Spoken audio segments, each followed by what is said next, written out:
اعوذ باللہ من الشیطان الرجیم بسم اللہ الرحمن الرحیم الحمد للہ الذی لا یبلغ مدحتہ القائلون ولا یحصی نعماءہ العادون ولا یعدی حقہ المجتہدون الذی لیس لصفتہ حد محدود ولا نعت موجود ولا وقت معدود ولا أجل ممدود فطر الخلائق بقدرته ونشر الرياح برحمته الصلاة والسلام على الرسول المسدد المصطفى العمجد المحمود الأحمد سيدنا ومولانا ومولى الكونين جد الحسن والحسين غاني أبا القاسم محمد وآله الطيبين الطاهرين المعصومين الذين قال الله إنما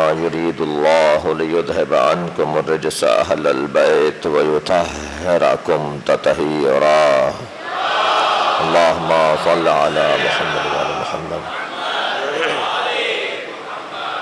ولعنة الله على أعدائهم أجمعين من يوم عداوتهم إلى قيام يوم الدين أما بعد قال الحكيم في قرآن الكريم بسم الله الرحمن الرحيم وجعلنا منهم أئمة يهدون بأمرنا لما صبروا وكانوا بآياتنا يوقنون سورہ مبارکہ سجدہ آیت نمبر 24۔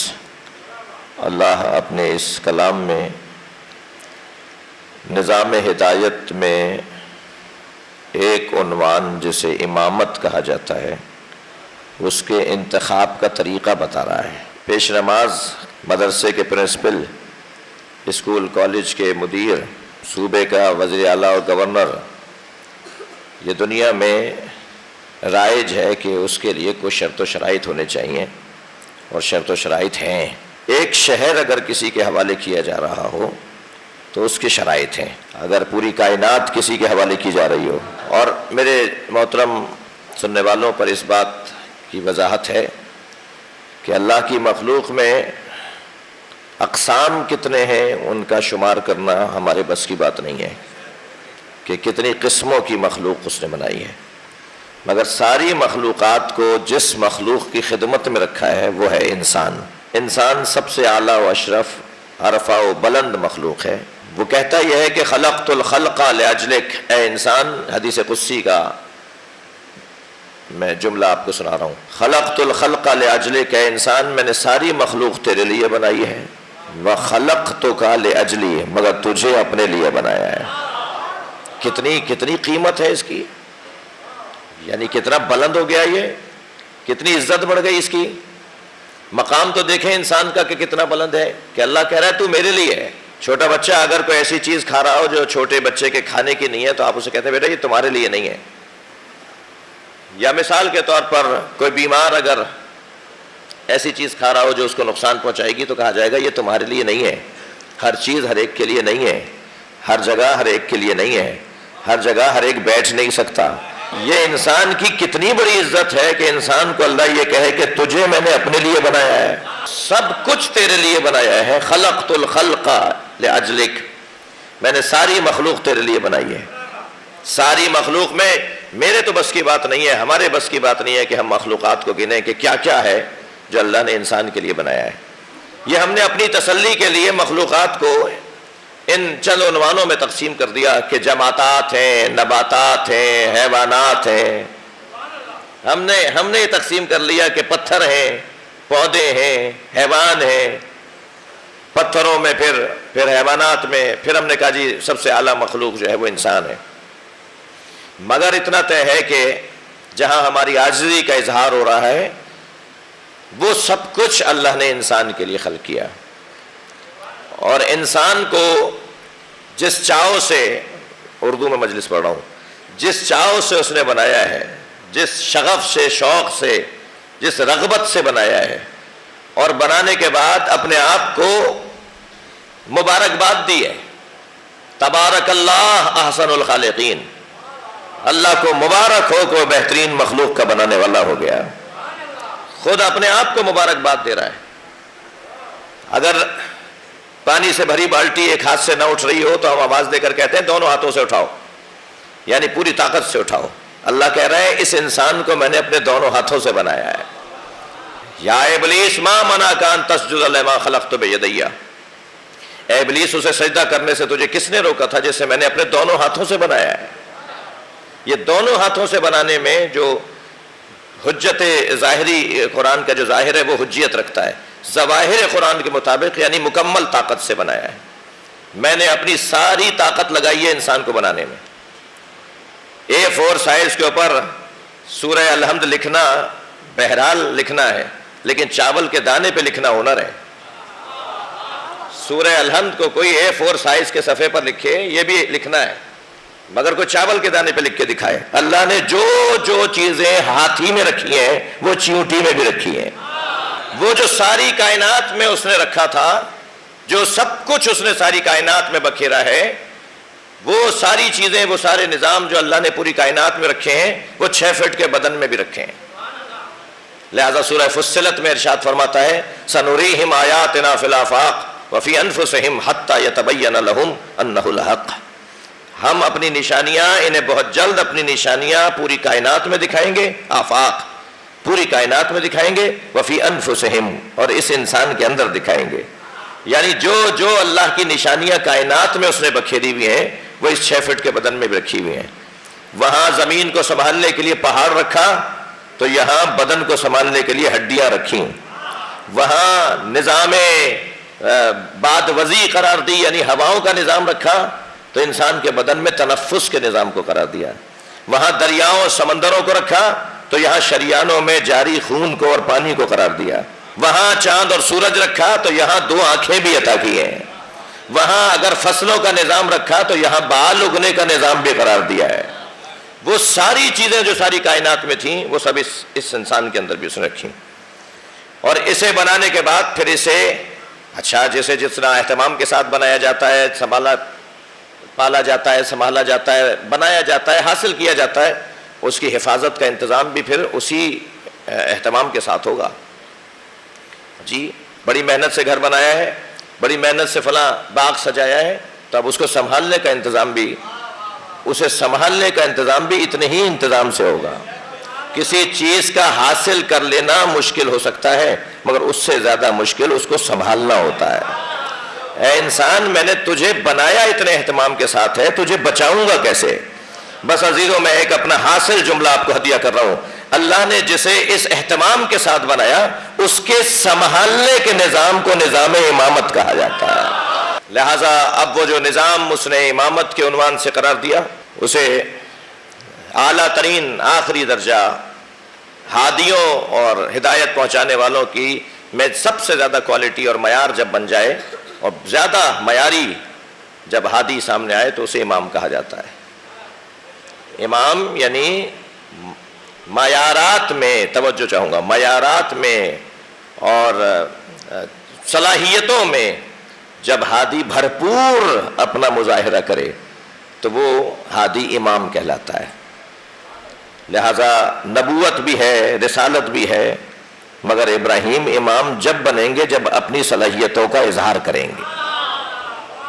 یہ حضرت ابراہیم کے لیے جو قرآن پکار کے کہہ رہا ہے وَإِذِ ابْتَلَىٰ إِبْرَاهِيمَ رَبُّهُ بِكَلِمَاتٍ، ابراہیم کو اللہ نے، ان کے رب نے آزمایا امتحانات کے ذریعے سے، کچھ کلمات کے ذریعے سے، فَأَتَمَّهُنَّ، اور وہ کامیاب ہوئے، کامیاب بھی 100% ہوئے، 100 میں سے 100 نمبر لیے ہیں، 33 نمبر والے نہیں ہیں، 100 میں سے 100 نمبر لیے حضرت، فَأَتَمَّهُنَّ کا لفظ بول رہا ہے، یہ لفظ بتا رہا ہے کہ 100 میں سے 100 نمبر لیے حضرت ابراہیم نے، اور جب 100 میں سے 100 نمبر لے لیے تو پھر اللہ نے کہا انی جاعلک للناس اماما، اے ابراہیم اب تمہیں ہم لوگوں کا امام بنا رہے ہیں، لوگوں کا امام بنا رہے ہیں، مسلمانوں کا امام نہیں بنا رہے ہیں۔ پیغام ہے بھائی، یہ آیات ہیں، یہ میرے الفاظ نہیں ہے کہ کل ٹھیک کر لوں گا، یہ ایسے ٹھیک ہیں کہ جو ان پہ شک کرے اس پہ شک ہونا چاہیے۔ لوگوں کے لیے امام، انی جاعلک للناس اماما، انی جاعل فی الارض خلیفہ، میں زمین پر آدم تمہیں خلیفہ بنا رہا ہوں۔ تو زمین پہ صرف مسلمان رہتے ہیں کیا؟ جی زمین پہ تو سب رہتے ہیں۔ مولا علی فرما رہے لو سنیت لی، اب دیکھیں نظام ہدایت، ہدایت کا نظام سب کے لیے بنایا جا رہا ہے۔ جو قبول کرے گا وہ مسلمان کہلاتا ہے، جو اس نظام کو قبول کرے گا وہ مسلمان کہلائے گا، ورنہ وہ نظام مسلمان کے لیے نہیں بنایا گیا ہے۔ دسترخوان سب کے لیے بچھا ہوا ہے، استفادہ وہی کرے گا، جو استفادہ کرے گا وہ مسلمان کہلائے گا۔ للناس ہے، انی جاعل فی الارض خلیفہ ہے۔ میرا مضمون اس وقت یہ نہیں ہے، لیکن دل کر رہا ہے یہ جملہ کہہ دوں۔ ہر کتاب کا ایک مضمون ہوتا ہے، قرآن بھی کتاب ہے، هو الذی انزل علیک الکتاب۔ قرآن جب کتاب ہے تو اس کا مضمون کیا ہے؟ کس موضوع پر لکھی گئی کتاب ہے؟ قرآن انسان کے موضوع پر لکھی گئی کتاب ہے۔ قرآن کا اصلی موضوع انسان ہے۔ اب انسانوں میں جو اور بہتر انسان، اور اچھا انسان، اور اچھا انسان، جیسے پھر علامہ اقبال کہتے ہیں یہ شہادت گہے الفت میں قدم رکھنا ہے، لوگ آسان سمجھتے ہیں مسلمان ہونا۔ یہ تو اور مشکلات بڑھانے والی بات ہے۔ یہ انسان ضرور تھا، اب اور اچھا انسان ہو گیا، تبھی مسلمان کہلاتا ہے۔ اللہ نے جو اپنا نظام قرار دیا ہے، جو اپنا اس نے کہہ لی سسٹم بنایا ہے، وہ سب کے لیے بنایا ہے۔ اور جو اللہ کی طرف سے بھیجے گئے لوگ ہوتے ہیں، جو اللہ کے جانب سے مقرر لوگ ہوتے ہیں، ان کا مزاج بھی وہی ہوتا ہے جو الہی مزاج ہے۔ وہ بھی سوچا بھی نہیں جا سکتا کہ وہ تفریق کریں انسانوں کے اندر۔ لہٰذا مولا علی جب بولیں گے تو فرمائیں گے لو سنیت لی الوسادہ، اگر میرے لیے مسند قضاوت کو بچھا دیا جائے، لفتحت اہل تورات بتوراتہم، تو میں تورات والوں کے فیصلے تورات کے مطابق کروں گا، واہل انجیل بانجیلہم، اور انجیل والوں کے فیصلے انجیل کے مطابق کروں گا، زبور والوں کے فیصلے زبور کے مطابق کروں گا، قرآن والوں کے فیصلے قرآن کے مطابق کروں گا۔ اور تورات، زبور، انجیل اور قرآن پکار کے کہیں گے جو فیصلہ علی کا ہے وہی ہمارا ہے۔ مولا نے یہ نہیں فرمایا کہ میں یہودیوں کے فیصلے نہیں کروں گا، میں عیسائیوں کے فیصلے نہیں کروں گا۔ تورات، زبور، انجیل تو منسوخ ہو گئے، قرآن آ گیا ہے، اب میں قرآن کی بات کروں گا، اور کتابوں کو میں ان سے بات نہیں کروں گا۔ لیکن نہیں، علی سب کو جینے کا موقع دے رہے ہیں، دوسرے مذاہب اور مکاتب اور ادیان کا بھی خیال کر رہے ہیں، علی دوسروں کو بھی رستہ دے رہے ہیں۔ اور پھر قابلیت بھی علی کی یہاں بیان ہو رہی ہے، تو وسعت قلبی بھی علی کی بیان ہو رہی ہے۔ علی قابل ہیں، تمام آسمانی کتابوں کے عالم ہیں، یہ بھی بیان ہو رہا ہے، تو یہ بھی بیان ہو رہا ہے کہ علی مولا کا دروازہ سب کے لیے کھلا رہتا تھا۔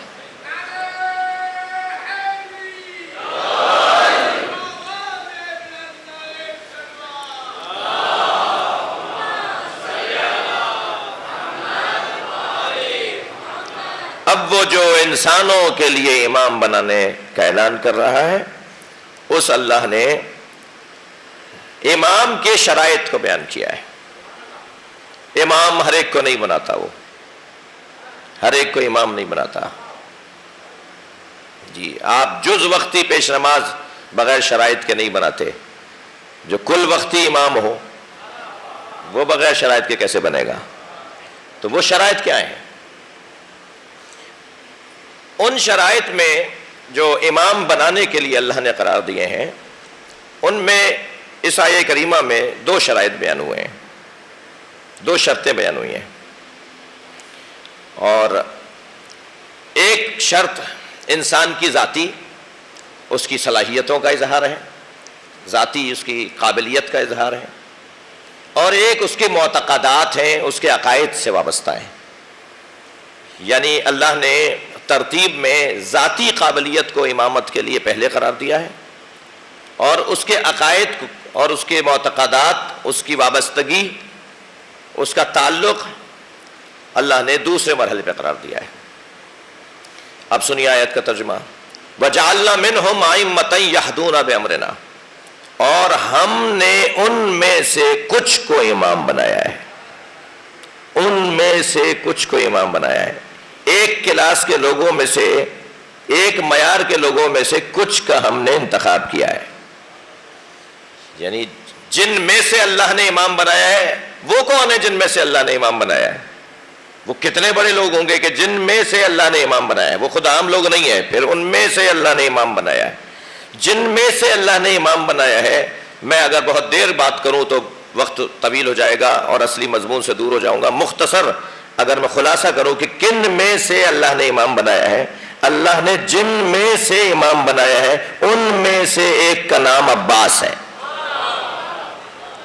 استاد قمر جلالوی کہتے ہیں مقام حضرت عباس کم نہیں تھا قمر، مقام حضرت عباس کم نہیں تھا قمر، پلاتی دودھ جو زہرا امام ہو جاتے۔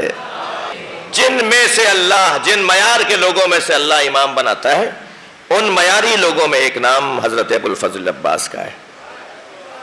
اب ان میں سے جنہیں امام بنا رہا ہے ان کے اندر کیا صفات ہونی چاہیے؟ لما صبروا، سب سے پہلی صفت وہ صابر ہے۔ صبر ذاتی صلاحیت کو کہا جاتا ہے۔ میں بچوں اور جوانوں سے زیادہ بات کر رہا ہوں، بزرگوں سے دعا چاہیے۔ صبر نہ رونے کو نہیں کہتے، روتا نہیں ہے صابر ہے۔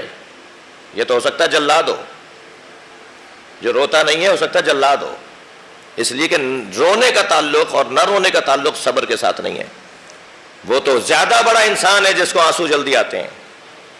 جو جتنا بڑا انسان ہوگا اس کا اتنا ہی دل نرم ہوگا، اور جس کا جتنا زیادہ دل نرم ہوگا اتنا ہی اس کی آنکھوں میں آنسو جلدی آئیں گے۔ چھوڑ دیجئے ان لوگوں کو جو آپ کے رونے پہ تبصرے کرتے ہیں، روتے ہوئے عزاداروں کو چٹکیاں بھرتے ہیں۔ طرح طرح کے کلپس آ رہے ہیں ان لوگوں کے، آتے ہیں ایام عزا میں پچھلے سالوں سے کہ صاحب ایسے روتے ہیں، یہ ویسے روتے ہیں، اور رونے کے لیے نہیں، اور یہ رونے والے لوگ اور پیٹنے والے لوگ۔ بولنے دیجئے انہیں، بولنے دیجئے۔ جو آج رونے والوں پر منفی تبصرہ کرتے ہیں نا، میں ممبر پر بیٹھ کر یقین سے کہہ سکتا ہوں احادیث کی روشنی میں کہ کل قیامت میں وہی روئیں گے۔ رونا تو دل نرم ہونے کی علامت ہے، اور الحمدللہ میرا اپنا مشاہدہ ہے، آپ کا عزاداروں کا ایک ادنا سا خدمت گزار ہوں، کہ پوری دنیا میں غیر مسلم جب مسلمانوں پہ تبصرہ کرتا ہے نا تو حسین پہ رونے والوں کے بارے میں اس کی رائے ہی کچھ اور ہے۔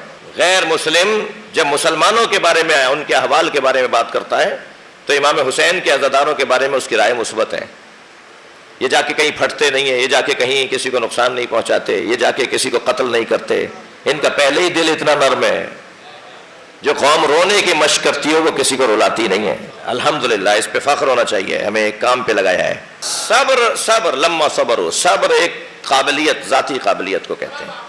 ہمت، حوصلہ، بردباری، تحمل مزاجی، میدان میں ڈٹنا، حالات کا مقابلہ کرنا، مسائل سے نکلنے کی کوشش کرنا، حالات اور پریشانیوں میں اور مشکلات اور آلام میں رستے بنانا، یہ صبر کے ساتھ جڑی ہوئی چیزیں ہیں۔ ہمت والے لوگ صابر، برداشت والے لوگ صابر، اپنے ہدف سے جڑے رہنے والے لوگ صابر، اپنے مقصد پر بھروسہ کرنے والے لوگ صابر۔ جی، صبر کرنے والا یعنی کل کے انتظار میں رہنے والا، صبر کا یہی مطلب ہے۔ صبر کرنے والا جو کل کا انتظار کرتا ہو، اور جو صبر نہیں کرتا وہ آج ہی نتیجہ چاہتا ہے، اور جو آج ہی نتیجہ چاہتا ہے وہ زیادہ تر خطا کا شکار ہے۔ وہ زیادہ تر خطا کا شکار ہے جو آج چاہتا ہے کہ مجھے نتیجہ مل جائے، لیکن جو کہتا ہے کہ نتیجہ مجھے کل ملنا چاہیے وہ صابر ہے۔ اور کل کی تلاش میں رہنے والا انسان آج اچھا گزارتا ہے۔ دنیا کے ممالک چل ہی کل کی بنیاد پہ رہے ہیں۔ میں نے اور آپ نے نماز ابھی کل کی بنیاد پہ پڑھی ہے۔ اس وقت ہم مجلس میں بیٹھے بھی اس لیے ہے کہ ہمارا کل اچھا ہو جائے۔ ہم اپنے بچوں سے کہتے ہیں پڑھ لو تمہارا کل اچھا ہو جائے۔ ہر شخص کل کی تلاش میں ہے، اور صابر صبر کر کے بتاتا ہے کہ کل میرا ہے۔ سب سے پہلا عنوان صبر ہے۔ امام اسے اللہ بناتا ہے جو صابر ہو۔ صلح امام حسن، یہ صبر امام حسن پر ایک دلیل ہے۔ خبردار، صلح امام حسن میں امام حسن کے علاوہ کسی کا کوئی کارنامہ نہیں ہے، اس لیے کہ سرکار دو جہاں نے بھی جو بتایا کہ میرے بعد کیا کیا ہوگا، اس میں ایک حدیث ہے، کتب اہل سنت کے اندر وہ حدیث ہے، بخاری شریف میں وہ حدیث ہے، ہماری کتب اہل تشیع میں بھی وہ حدیث موجود ہے۔ حضرت فرماتے ہیں لعل اللہ ان یصلح بہی، میرے اس بچے کے ذریعے اللہ امت میں اصلاح کرے گا۔ خالی پرچہ لکھ کے بھیج دیا تھا مہر لگا کے، جو آپ لکھ دیں گے میں مان لوں گا، تو اصلی کارنامہ تو ان کا ہے جنہوں نے خالی پرچہ لکھ کے بھیجا تھا کہ جو آپ لکھ دیں گے میں مان لوں گا۔ میرے مولا کو اگر پہلے سے پتا ہو، یا آپ کو اپنی معاملات میں ہمیں پہلے سے پتا ہو کہ لکھ دیتے ہیں مگر ہونا کچھ بھی نہیں ہے، کر لیتے ہیں مگر ہونا کچھ بھی نہیں ہے، تو ایک پرچہ کیا 10 پرچے لکھ دیجئے، جب آپ کو پہلے سے پتا ہے کہ ہونا کچھ بھی نہیں ہے؟ یہاں سرکار دو جہاں اگر چاہتے تو فرما دیتے ہیں لعل اللہ ان یصلح بہما، اللہ میری امت میں ان دونوں کے ذریعے سے اصلاح کرے گا. یہ نہیں کہا ہے نبی نے ان یصلح بہی، میرے حسن کے ذریعے سے میری امت کی اصلاح ہوگی. اور ہوا جب وہ گیا شرائط نامہ جس کے اندر لکھا تھا کہ سنت پر عمل ہوگا، جس میں لکھا تھا کہ عراق، شام، یمن یہاں کے لوگوں کو امن فراہم کیا جائے گا، جس میں لکھا ہوا تھا کہ علی کے چاہنے والوں کے ساتھ ظلم اور زیادتی بند کی جائے گی، جس میں لکھا ہوا تھا کہ مدینے میں موجود مسلمانوں کے حقوق کو منقطع نہیں کیا جائے گا، جس میں لکھا ہوا تھا کہ اگر یہ دنیا سے چلے جائیں تو ان کے بعد امور مسلمین امام حسن کے حوالے ہوں گے، اور امام حسن نہ ہو تو حسین کے حوالے ہوں گے. یہ سارے شرائط لکھے تھے اور پہلے ہی مرحلے پہ اسے پھاڑ دیا گیا. جب وہیں پھاڑا تو ایک وزیر صاحب تشریف فرما تھے، انہوں نے کہا کہ یہ کیا کیا تم نے؟ کہا مجھے ماننا کب تھا؟ کہا ماننا نہیں تھا تو یہ لکھوایا کیوں تھا؟ کہا لکھوایا اس لیے تھا کہ ذرا فوجیں واپس چلی جائیں. اسی مرحلے میں 10 دن تک مذاکرات ہوتے رہے، 1 ہفتے تک مذاکرات ہوتے رہے، دستے واپس جا رہے ہیں اپنے بھائی صلح ہو رہی ہے، معاملات ختم ہو گئے، اب جنگ ہونی نہیں ہے. میں تو یہ چاہتا تھا کہ اسی طرح یہ معاملہ ٹھنڈا پڑ جائے، اور مجھے ماننا کب تھا؟ کہ اگر یہی کام کرنا تھا تو 2 4 5 10 دن کے بعد کر لیتے یہ کام جو تمہیں پھاڑنا ہی تھا وہ کاغذ. کیونکہ اس طرح سے تو تمہاری بات یہ پھیل جائے گی کہ تم نے کہا، پہلے ہی کہہ دیا کہ میں نہیں مانوں گا. اور ایسا ہی ہوا. بھائی علامہ اقبال کا جو عقیدہ ہے نا صلح امام حسن پر، وہی ہمارا عقیدہ ہے. اب میں سنا رہا ہوں آپ کو، صلوات پڑھیں محمد و آل محمد.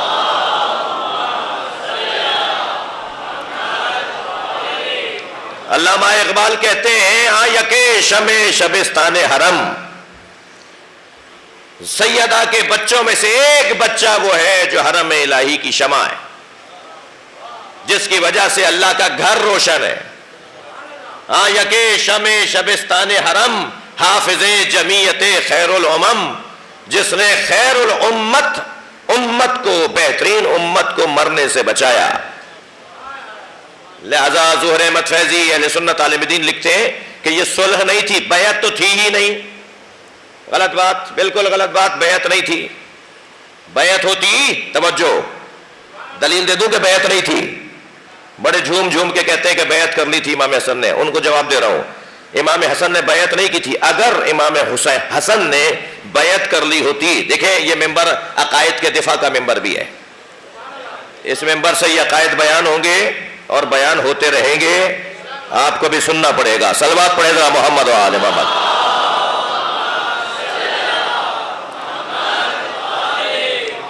جی وہ فرماتے ہیں کہ ظہور احمد فیضی کہتے ہیں کہ یہ صلح نہیں، یہ صلح نہیں تھی، ہدنہ تھا، جنگ کو مؤخر کرنا تھا. اب نہیں بعد میں دیکھتے ہیں، بس اب نہیں بعد میں دیکھیں گے. اس پر بھی امام نے 6 شرطیں لگائیں جن میں سے ایک بھی نہیں مانی گئی. صلح بھی نہیں تھی، اگرچہ معروف ہو گئی ہے اصطلاحی طور پر، تو ہم بھی بولتے ہیں، کتابوں میں بھی اسی عنوان سے لکھا جاتا ہے، لیکن یہ جنگ کو مؤخر کرنا تھا. امام نے بیعت نہیں کی تھی، دلیل دے رہا ہوں. اگر امام نے بیعت کی ہوتی تو جب امام حسین نے فرمایا نا مثلی لا یبایع مثلا، مجھ جیسا اس جیسے کی بیعت نہیں کر سکتا، اگر امام نے بیعت کی ہوتی تو امام حسین کے اس فرمانے پر کہ مجھ جیسا اس جیسے کی بیعت نہیں کر سکتا، کوئی تو کھڑے ہو کر کہتا کہ آپ کے بھائی نے کر لی تھی. یہ جو امام کا فرمان ہے نا مثلی لا یبایع مثلا، امام حسین کا فرمان، مجھ جیسا اس جیسے کی بیعت نہیں کر سکتا، ہمارے ذہن میں آتا ہے آئندہ کی بات کر رہے ہیں امام، کہ آئندہ مجھ جیسا اس جیسے کی بیعت نہیں کرے گا، یعنی آج کے بعد کوئی نہیں کرے گا. نہیں، یہ ماضی کی بھی تو بات کر رہے ہیں، کلی جملہ ہے نا، مجھ جیسا اس جیسے کی بیعت نہیں کرے گا.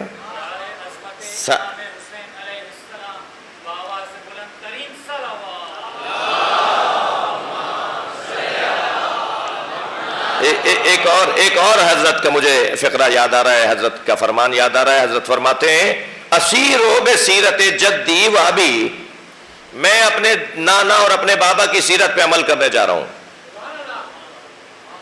اس جملے سے امام حسن کی صلح کا جواب آ جاتا، بیعت کا جواب آ جاتا ہے کہ مثلی لا یبایع مثلا. توجہ چاہوں گا بھائی، اشارے میں بات کروں گا، مجلسی لوگوں کو تو محسوس کرنا چاہیے.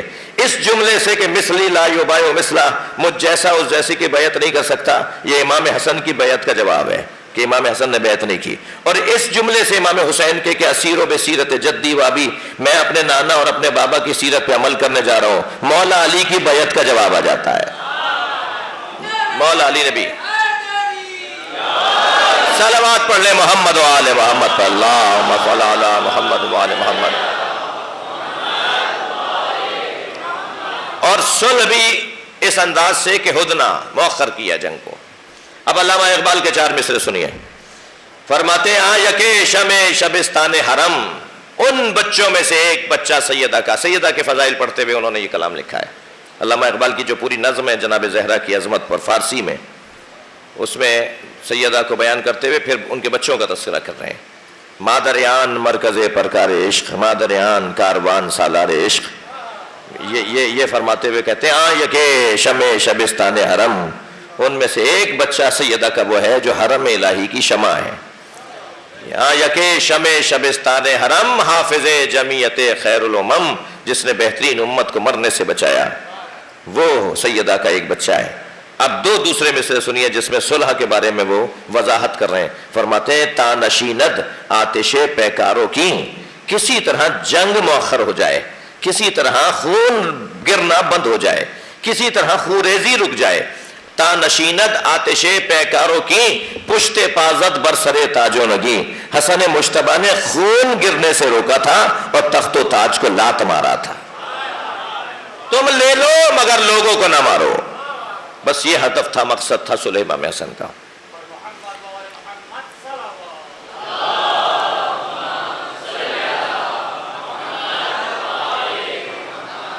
حضرت آدم فرماتے ہیں کہ جب مجھے اللہ نے خلق کیا تو اللہ نے کچھ نام میرے سامنے رکھے. ان میں علی خیرت اللہ والحسن صفوت اللہ والحسین امین اللہ لکھا ہوا تھا. حضرت آدم نے جو امام حسن کا لقب پڑھا ہے نا حدیث میں، وہ صفوت اللہ، منتخب الہیہ، جسے اللہ نے منتخب کیا ہے، جس کا انتخاب اللہ نے کیا ہے. لما صبروا. امام حسن کی زندگی اور آپ کی سیرت طیبہ بہت ہی روشن ہے. نبی مکرم سے آپ کا تعلق سبط اکبر کا تعلق ہے، بڑے بیٹے کا تعلق ہے. بڑا بیٹا کہہ کے نبی یاد کرتے رہے امام حسن کو. جب بھی تعارف کرواتے تھے تو کہتے تھے یہ میرا بڑا بیٹا ہے. بڑا بیٹا، اولاد والے بیٹھے ہیں، بڑا بیٹا ہوتا ہے. عظمت امام حسن کا کیا یہ باب کم ہے کہ نام تو ہے ہی حسن. حسین تو چھوٹے حسن کو کہا جاتا ہے. حسین نام نہیں ہے، میں جو کہہ رہا ہوں وہی سمجھا جائے. نام تو حسن ہے. ہم کہتے ہیں چھوٹا حسن اردو میں، بڑا حسن، اور عربی میں کہتے ہیں حسن اور حسین. چھوٹے حسن کو حسین کہتے ہیں، مصغر ہے نا، علیحدہ سے نام نہیں ہے. لہذا یہ دونوں بھائی ایسے دونوں ہیں کہ اللہ نے نام ہی ایک کر دیا حسنین. یہ ہیں دو بھائی مگر ایک نام ہے. دو بھائی تو پھر دو بھائی نہیں ہیں، دو نہیں ہے، دو بھائی دو نہیں ہے. ان کا جلوہ دوہرا دکھائی دے رہا ہے اور دو جگہ دکھائی دے رہا ہے، مگر حقیقت میں یہ ایک ہی ہیں، حسن اور چھوٹا حسن. کتنی ہی سنتیں ہیں جو بچوں سے متعلق ہمارے یہاں رائج ہیں. وہ سنت کیسے بنی؟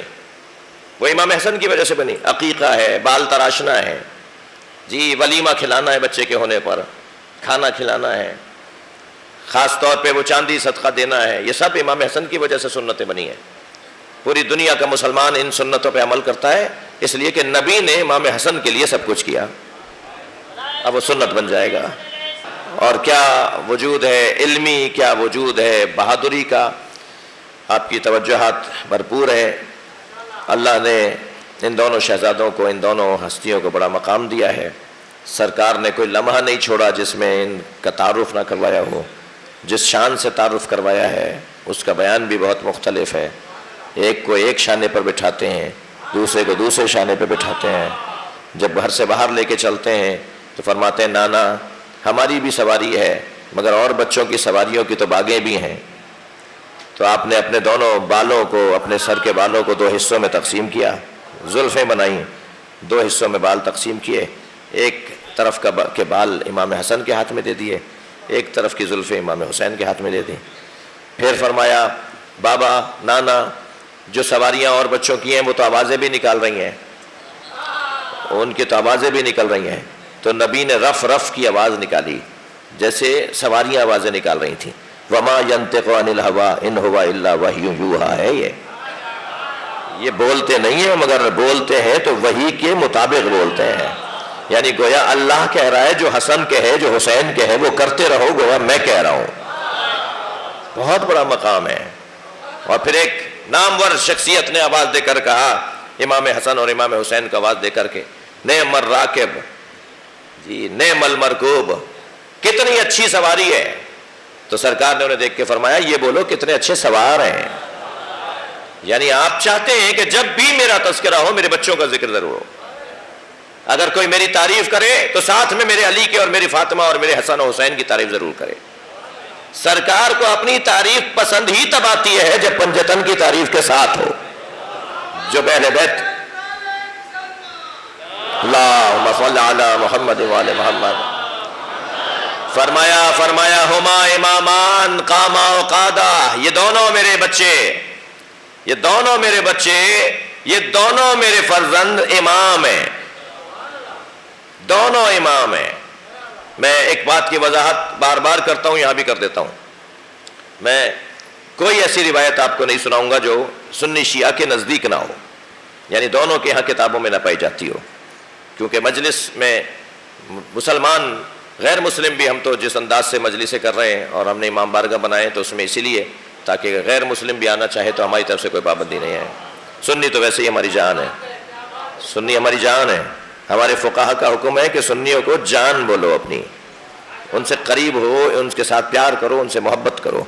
تو کوئی ایسی بات نہیں ہوگی کہ جو یہ حدیث بھی سنی شیعہ کتابوں میں لکھی ہے، ہما امامان قاما او قادا، خبردار ترجمہ یہ نہ کیا جائے کہ یہ دونوں امام ہیں چاہے ان میں سے ایک کھڑا ہو اور ایک بیٹھا ہو، غلط ترجمہ ہے۔ اس کا مطلب یہ ہے کہ ہم نے مزاج بتا دیے کہ ایک کے مزاج میں جنگ کرنا ہے اور ایک کے مزاج میں صلح کرنا ہے، ایک کھڑا ہو جائے یعنی قیام کرے، ایک بیٹھ جائے یعنی صلح کر لے، جبکہ ایسا ہے ہی نہیں، حدیث بھی یہ نہیں کہہ رہی، حدیث میں تثنیہ کا صیغہ ہے، قاما دونوں کھڑے ہو اور قادا دونوں بیٹھے ہو، یہ دونوں امام ہیں چاہے دونوں کھڑے ہو یا دونوں بیٹھے ہوئے ہو۔ لہذا امام حسن نے جہاں صلح کی ہے، اگر ہم اصطلاحاً کہیں وہاں امام حسن نے جنگ بھی کی ہے، اور جنگوں کے بعد باب میں اگر آ جائے امام حسن کے تو اتنا حسین باب ہے، شاید اسی منزل پر میں اپنے فضائل کے عنوان کو مکمل کروں کہ جنگ امام حسن کی اگر پڑھی جائے تو کم سے کم یہ کہنا پڑے گا کہ ہر جنگ میں علی کے، مولا علی کے دور میں ہر جنگ میں علمدار امام حسن ہوتے تھے، سارا لشکر امام حسن کے ہاتھ میں ہوتا تھا، سکھاتے تھے، سمجھاتے تھے، بتاتے تھے کہ کیسے جنگ لڑی جائے گی۔ خاص طور پر ایک جنگ میں حضرت نے فرمایا محمد حنفیہ کو بلایا جائے، بیٹے کو بلا کے کہا جاؤ جا کے اس اونٹنی کے گھٹنے کاٹ کے آ جاؤ تاکہ ہودج گرے، تاکہ جنگ ٹھنڈی پڑے، اور جب میدان میں جاؤ تو ان 3 باتوں کو اپنے ذہن میں رکھنا۔ سب سے پہلا اصول، اور اب میں اپنے طرف سے کہہ رہا ہوں کہ یہ جو 3 اصول مولا علی نے بیان فرمائے یہ ہر میدان کے ہیں، صرف میدان جنگ کے نہیں ہیں، لہذا بچے جوان اسے اپنی زندگی کا دستور بنا لیں، ہر شخص اسے اپنی زندگی کا دستور بنا لے جو مولا علی نے بتایا ہے۔ فرماتے ہیں 3 باتوں کا خیال رکھنا میدان میں جاتے ہوئے، محمد حنفی اپنے بیٹے کو بھیج رہے ہیں۔ سب سے پہلا اصول یہ کہ قد قدمیک تزول الجبال ولا تزل، اپنے پیروں کو زمین میں ایسے گاڑ لینا کہ پہاڑ تمہارے سامنے سے ہٹ جائیں مگر تم نہ ہٹنے پاؤ۔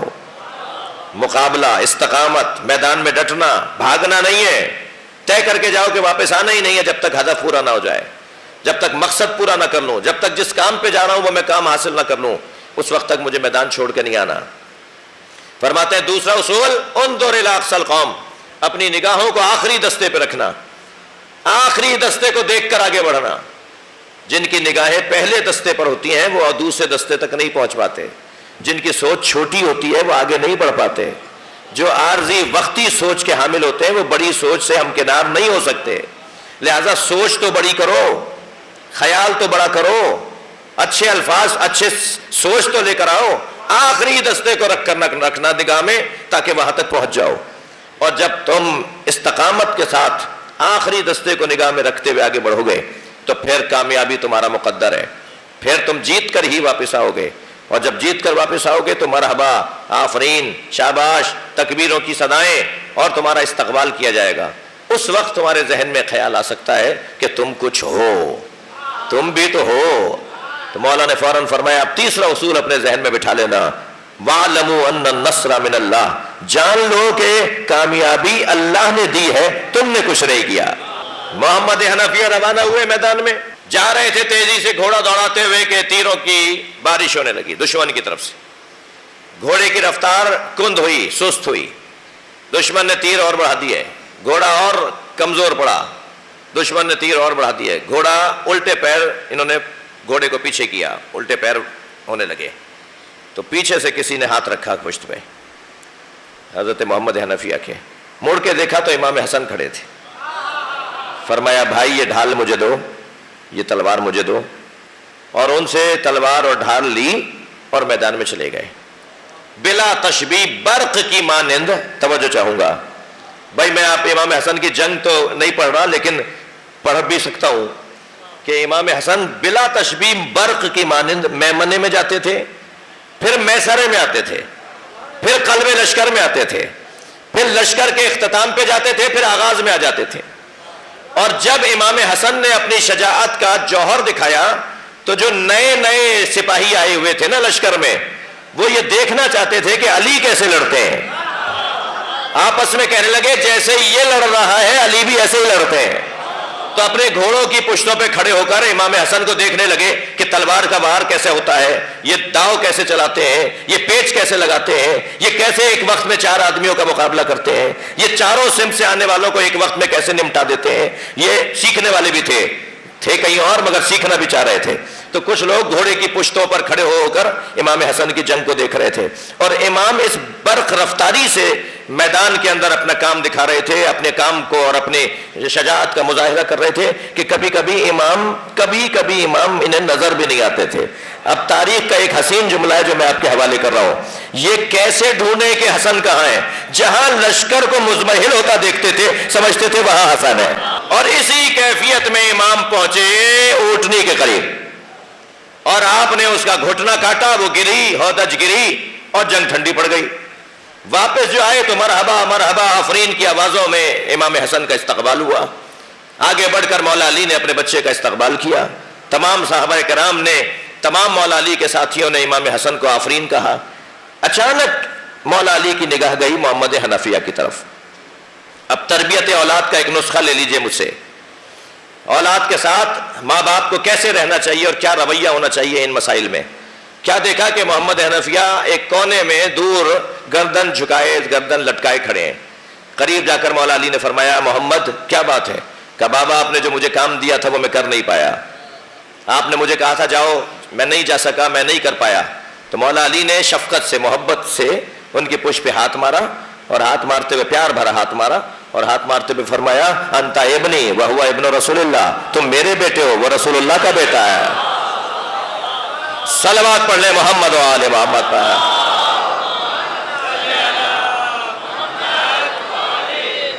یعنی اولاد اگر کام نہ کر سکے تو اس کی حوصلہ شکنی نہ ہو، کوئی بات نہیں ہے، اگر یہ بچہ آج کام نہیں کر پایا تو کہیں اس کا دل اتنا خراب نہ ہو جائے کہ آئندہ یہ اتنا بھی نہ کر پائے۔ کوئی بات نہیں بیٹا، آج نہیں کر پائے کل کر لو گے، اور تم اس سے اپنا مقایسہ کیوں کر رہے ہو؟ تمہارا اس کا تو کوئی جوڑ ہی نہیں ہے، تم میرے بیٹے ہو۔ خود مولا علی کا بیٹا ہونا کم سعادت ہے کیا؟ مگر حوصلہ دے کے کہہ رہے تم میرے بیٹے ہو، وہ رسول اللہ کا بیٹا ہے۔ اس لیے حسن کا مقام تم سے زیادہ بلند ہے۔ وہ مولا امام حسن جنہوں نے یہ جنگ بھی کی اور پھر امت کے بقا کی خاطر صلح بھی کی۔ اس کی مظلومیت انفرادی ہے، اتنا بڑا اتنے بڑے باپ کا بیٹا، میں محاورتاً کہہ رہا ہوں، اتنے بڑے انسان کا بڑا بیٹا، وہ اپنے گھر میں ہی تنہا ہے۔ جب میں جناب رباب کی امام حسین سے محبت دیکھتا ہوں نا، کہ جب تک زندہ رہی کبھی سائے میں نہیں بیٹھی، امام حسین کو دھوپ میں دیکھ کر آئی تھی، تو جب تک زندہ رہی کبھی سائے میں نہیں بیٹھی، کہہ کر آئی تھی، اے میرے والی، میرے سر پہ چادر نہیں ہے، آپ کے بدن پہ کپڑا نہیں ہے، یا آپ کی زوجہ آپ کے لیے کچھ نہیں کر پا رہی، مگر اتنا تو کر سکتی ہے نا کہ آپ کی یاد میں کبھی سائے میں نہیں بیٹھے گی۔ اجرکم اللہ۔ ابو حمزہ شمالی، جن کے دعائے ابو حمزہ آپ ماہ رمضان میں پڑھتے ہیں، وہ واقعہ کربلا کے بعد امام سجاد کی خدمت میں آئے، امام سجاد کی خدمت میں آئے۔ واقعہ کربلا کے بعد کنیز نے صحن خانہ سے گزار کر ابو حمزہ کو امام سجاد کے حجرے میں پہنچایا۔ وہ کہتے ہیں جب میں آ رہا تھا تو میں نے دیکھا ایک برقع پہنے بی بی دھوپ میں بیٹھی ہے۔ کہتے ہیں بہت دیر میں نے حضرت سے سوالات کیے، بہت دیر حضرت سے استفادہ کیا۔ جب میں واپس جانے لگا تو کنیز نے مجھے صحن سے گزارا، مگر میں نے کیا دیکھا کہ دھوپ ڈھل گئی ہے، تو بی بی وہاں سے اٹھ کر وہاں جا بیٹھی جہاں دھوپ ہے۔ تو کہتے ہیں میں کھڑا ہو گیا تو امام سجاد کی آواز آئی، ابو حمزہ کیوں رکے ہو؟ تو میں نے ہاتھ جوڑ کر کہا، مولا شاید آپ نے کسی غلطی پر اپنی کنیز کو سزا دی ہے، مولا میری وجہ سے اسے معاف کر دیجئے، مدینے کی گرمی بڑی شدید ہے۔ امام کی آنکھوں میں آنسو آ گئے، فرمایا ابو حمزہ میری ماں رباب ہے، میرے بابا سے وعدہ کر کے آئی تھی، یہ بابا کی یاد میں دھوپ میں بیٹھتی ہیں۔ جب چلے گئے نا ابو حمزہ تو امام سجاد، اچھا یہ سب بچوں کو پتا ہے، بڑوں کو تو زیادہ پتا ہے کہ جناب رباب سے امام سجاد نہیں آئے ہیں دنیا میں، وہ جناب شہربانوں کے بیٹے ہیں۔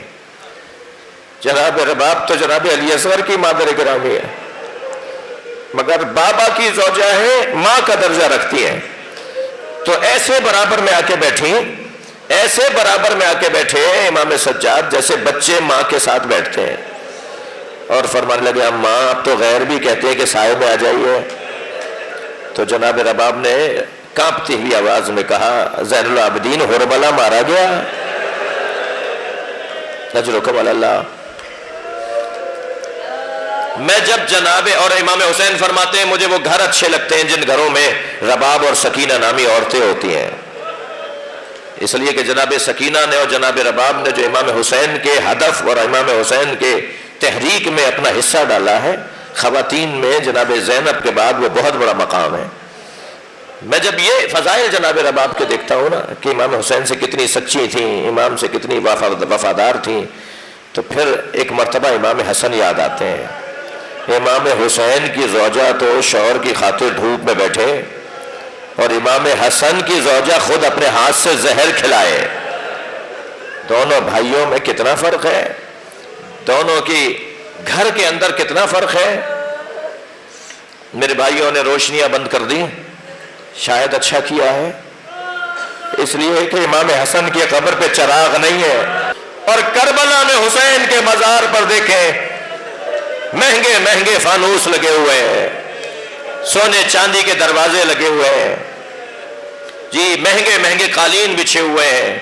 آپ حرم امام حسین میں داخل ہوتے ہیں، ایک خاص خوشبو آ رہی ہوتی ہے، آپ کا دل ہی نہیں کرتا کہ حرم سے باہر جائے، مگر میرے مولا حسن کی مظلومیت دیکھیے، مدینے میں اپنے وطن میں، مگر امام حسن کی قبر پہ کوئی چراغ جلانے والا نہیں ہے۔ ہاں چراغ تو کیا، جانیں قربان کرنے والے ہیں۔ ہم اکیلے پاکستان کے لوگ امام حسن کا مزار، ائمہ اہل بیت کا مزار بنا سکتے ہیں، مگر وہاں تو کھڑا بھی نہیں ہونے دیا جاتا۔ اگر کوئی کھڑے ہو کر سلام کر لے تو اس کے ہاتھ سے کتاب چھین لی جاتی ہے، وہ زیادہ بات کرے تو اسے تھپڑ مار دیا جاتا ہے، اسے اٹھا کر کہیں لے جاتے ہیں سمجھانے کے لیے، اور پھر کیا سمجھاتے ہیں وہ وہی جانتا ہے کہ اس کے ساتھ کیا زیادتیاں ہوتی ہیں۔ امام حسن کی قبر، آج شب شہادت ہے نا امام حسن کا، شب شہادت ہے نا، ابھی آپ تابوت کی زیارت کریں گے، ابھی آپ مجلس شہادت امام حسن میں شریک ہو رہے ہیں نا، کتنا بڑا مجمع ہے یہاں پر، مگر امام حسن کی قبر پہ کوئی بھی نہیں ہوگا۔ اجرکم اللہ، اجرکم اللہ، اپنے ذہنوں کو مدینہ لے چلیے، اجرکم اللہ، اپنی آوازوں کو آزاد کریں گے، جب رونے لگے تو تکلف کر کے نہ رویا کریں، کچھ دیر کے لیے اپنے تصورات کو مدینہ لے چلیے۔ مدینے میں امام حسن کو زہر دیا جا رہا ہے، زہر دینے والی بھی زوجہ ہے، اور جب زہر امام حسن کو رو رہے ہیں نا، امام افطار کر رہے ہیں جس میں زہر دیا گیا ہے، روزے سے تھے امام حسن، اس کیفیت میں امام کو زہر دیا گیا، ایک گھونٹ جب امام نے لے لیا تو کاسا واپس رکھتے ہوئے فرمایا تیری مراد اس سے پوری ہو جائے گی۔ اجرکم اللہ، اجرکم اللہ، اجرکم اللہ۔ 3 دن امام زہر کی تکلیف میں رہے، سنیں گے عزیزارو، پہلے دن امام بیٹھ نہیں پا رہے تھے، جب امام کو زہر دیا گیا پہلے دن بیٹھ نہیں پا رہے تھے، دوسرے دن امام لیٹ نہیں پا رہے تھے، اور تیسرے دن امام اشاروں میں بات کر رہے تھے۔ جب امام کو قے آنے لگی، تشت لا کر دیا گیا، امام حسین نے اپنے ہاتھوں سے تشت تھاما ہوا ہے، امام حسن قے کر رہے ہیں اور جگر کے ٹکڑے باہر آ رہے ہیں۔ اجرکم اللہ، اجرکم اللہ۔ سخت مرحلہ ہے کہ اچانک خبر آئی کہ زینب آ رہی ہیں، تو امام حسن نے فرمایا بھائی حسین یہ تشت اٹھا کے لے جاؤ، میری بہن برداشت نہیں کر پائے گی۔ میں آپ کے ساتھ مل کر امام حسن کی بارگاہ میں 10 بستہ کہوں مولا آپ کی بہن کا بڑا حوصلہ ہے، کبھی یہ نانا کا جنازہ دیکھتی ہے، کبھی یہ ماں پہ جلتا ہوا دروازہ دیکھتی ہے، اجرکم اللہ، اجرکم اللہ، کبھی یہ بابا کے سر پہ لگی ضربت دیکھتی ہے، کبھی یہ آپ کا جنازہ دیکھے گی اور 40-70 قدم کے فاصلے سے ایک ٹیلے پہ کھڑے ہو کر بھائی حسین کو ذبح ہوتے دیکھے گی۔ اجرکم اللہ، اجرکم اللہ۔ گریہ ہو گیا، مجلس ہو گئی ہے، ایک منزل اور لے لیجئے، ہر ایک کی ذمہ داری علیحدہ علیحدہ ہے۔ جناب زینب کی ذمہ داری کیا کیا ہے وہ رلا ڈالتی ہے، جناب زینب کو کیا کیا کرنا ہے۔ جناب زہرا کی جب شہادت ہونے لگی نا، مولا علی کو بلا کے علیحدہ وصیتیں فرمائی، امام حسن کو بلا کے علیحدہ، امام حسین کو بلا کے علیحدہ، اور پھر فرمایا مولا علی سے اب زینب کو میرے حجرے میں بھیج دیں۔ جب جناب زینب آئی حجرے میں تو فرمایا زینب کتنے سال کی ہیں بی بی؟ تاریخ کہتی ہے 3 سال کی ہیں، 4 سال سے کم کی عمر ہے جناب زینب کی جب جناب زہرا کی شہادت ہو رہی ہے۔ کتنی بڑی عمر کی بچی ہوتی ہے، کچھ دیر کے لیے سوچ لیجئے، اتنی کم سن بچی سے میری بی بی زہرا نے فرمایا زینب یہ سامنے صندوقچہ رکھا ہے اٹھا کے لاؤ۔ بی بی بستر شہادت پر ہیں، جناب زہرا صندوقچہ کھولا، فرمایا اس میں کیا نظر آ رہا ہے؟ کہا اماں اس میں کفن رکھے ہوئے ہیں۔ کہا زینب جب تمہارے نانا میرے بابا کی رحلت ہونے لگی تو جنت سے جبریل 5 کفن اور 5 حنوت لے کر آئے تھے، یہ پنجتن کے 5 کفن حنوت جنت سے آئے ہیں، ایک کفن تمہارے نانا کو تمہارے بابا نے دے دیا، باقی 4 کفنوں کی ذمہ داری تمہاری ہے۔ یہ 4 کفن سمجھ لو کہ کس کا کون سا کفن ہے۔ کیا عمر ہے جناب زینب کی، ایک کفن کو دیکھ کر فرمایا ابھی انہی دنوں میں تمہارے بابا گھر میں آ کر تم سے کہیں گے اماں کا کفن دے دو، انہی دنوں میں تمہارے بابا میرا کفن مانگیں گے تو یہ کفن دے دینا۔ اجرکم اللہ، اجرکم اللہ۔ دوسرا کفن دیکھ کے فرمایا زینب کچھ مدت کے بعد تمہارا بھائی حسن تم سے آ کے کہے گا بہن زینب بابا علی کا کفن دے دو، تو یہ تمہارے بابا علی کا کفن ہے۔ ایک اور کفن دیکھ کر فرمایا بیٹا کچھ مدت کے بعد تمہارا بھائی حسین آ کے تم سے کہے گا کہ بھائی حسن کا کفن دے دو، تو یہ تمہارے بھائی حسن کا کفن ہے۔ اب ترتیب میں آخری کفن رہ گیا ہے نا، جب جناب زینب نے کہا نا اماں یہ کفن رہ گیا، تو جناب زہرا نے اسے دیکھا اور رونا شروع کیا، اور روتے ہوئے فرمایا یہ بھی حسن کا کفن ہے۔ فرمایا اماں وہ پہلے والا بھی بھائی حسن کا تھا؟ کہا ہاں زینب یہ دوسرا بھی حسن کا ہے۔ تو کم سن تھی نا، فوراً فرمایا بھائی حسین کا کہاں ہے؟ فرمایا حسین کا کفن جنت سے نہیں آیا، یہ 2 کفن حسن کے آئے ہیں۔ اجرکم اللہ، اجرکم اللہ۔ کبھی سنا آپ نے آپ کے کسی عزیز کا جنازہ دفنانے کو لے گئے ہو اور بغیر دفنائے واپس لے آئے ہو اور جنازے سے خون نکل رہا ہو، اس لیے کہ جنازے پہ اتنے تیر لگ چکے ہیں. اجرکم اللہ، اجرکم اللہ. مجلس ہو گئی ہے، بس آخری جملے سن لیجئے. آپ رو رہے ہیں نا، رونے کی رات ہے، پرسے کی رات ہے. ائمہ اہل بیت نے حکم دیا ہے کہ ہمارے مصائب میں جو بلند آواز سے روتا ہے اس کے لیے ائمہ اہل بیت کی خاص دعائیں ہیں. پنجتن کے 5 جنازوں کا حال سنا دوں آپ کو اور اسی پہ مجلس مکمل ہو جائے. نبی کے جنازے میں 11 افراد ہیں. آج شب رحلت مصطفیٰ سرکار بھی ہے، آج نبی مکرم کی رحلت کی رات بھی ہے. نبی کے جنازے میں 11 افراد ہیں. جی ہمارا کوئی اگر شہر کا معتبر انسان مر جائے تو سارا شہر بند ہو جاتا ہے. یہ کائنات کا معتبر ترین شخصیت، سب سے پہلی شخصیت، جنازہ اٹھایا جا رہا ہے مگر کوئی نہیں ہے شریک. 11 یا بعض نے 13 لکھے ہیں. نبی کے جنازے میں اعتراض کرنے لگے. اہل بیت نے ہمارا انتظار نہیں کیا. سب سے زیادہ اعتراض مولا علی پر ہوا کہ علی نے ہمارا انتظار نہیں کیا. مولا نے خطبہ دیا، مولا نے فرمایا میں کسی کا پابند نہیں تھا، میں اہل بیت ہوں. دفنانے کی ذمہ داری اہل بیت پر ہوتی ہے، دفنانے کی ذمہ داری اولاد پر ہوتی ہے. کفن دفن کا انتظام گھر والوں پر واجب ہوتا ہے. یہ میرا کام تھا، میں کسی کا انتظار کروں، میں محتاج نہیں تھا، میں پابند نہیں تھا. اعتراض ہوا کہ علی نے ہمارا انتظار نہیں کیا. اس گھر میں رونے والوں اس گھر میں 75 یا 95 دن بعد جناب زہرا کا جنازہ ہے. سنیں گے 6 آدمی ہیں جناب زہرا کے جنازہ میں. رات کی تاریکی میں اٹھایا جا رہا ہے سیدہ کا جنازہ. اجرکم اللہ. حق ہے ایسے ہی بلند آواز سے رونا. سیدہ کو رات کی تاریکی میں 6 لوگوں نے دفنا دیا. پھر امت کا اعتراض ہوا کہ اہل بیت نے ہمیں اپنے گھر کے جنازے میں نہیں بلایا. مولا علی نے جناب زہرا کا جنازہ رات کی تاریکی میں دفنا دیا. اس گھر میں تیسرا جنازہ مولا علی کا ہے. سنیں گے اہل سنت کے مطابق 2 لوگ ہیں جنازے میں. اتنے بھی نہیں ہیں جو چاروں سمتوں سے اٹھا لیں. علی کے جنازے میں 2 لوگ ہیں. آگے سے خود جنازہ اٹھ رہا ہے، پیچھے سے حسنین جنازہ اٹھا رہے ہیں. خود بخود مڑتا ہے تو حسنین مڑ جاتے ہیں. مولا علی کے جنازے میں 2 لوگ ہیں. یہ سوال ہے نا تاریخ سے، یہ تاریخ سے سوال ہے کہ کیا ہوا یہ اہل بیت کے ساتھ. مولا علی کے جنازے میں 2 لوگ ہیں. بڑا اعتراض تھا، بڑا شوق تھا، بار بار مطالبہ تھا کہ اہل بیت ہمیں جنازوں میں نہیں بلاتے. پہلا جنازہ تھا جو امت کے کاندھوں پہ دیا. پنجتن کا پہلا جنازہ تھا جو امت کے کاندھوں پہ دیا، وہ امام حسن کا جنازہ. امت نے اتنے تیر مارے کہ زینب بھائی کے جنازے سے تیر نکالتی رہ گئیں. اور 5ویں جنازے کا حال سنیں گے، امت نے حسین پہ گھوڑے دوڑا دیے. 3 دن نبی زادے کا لاشا کربلا کے میدان میں بے گور کا بن رہا.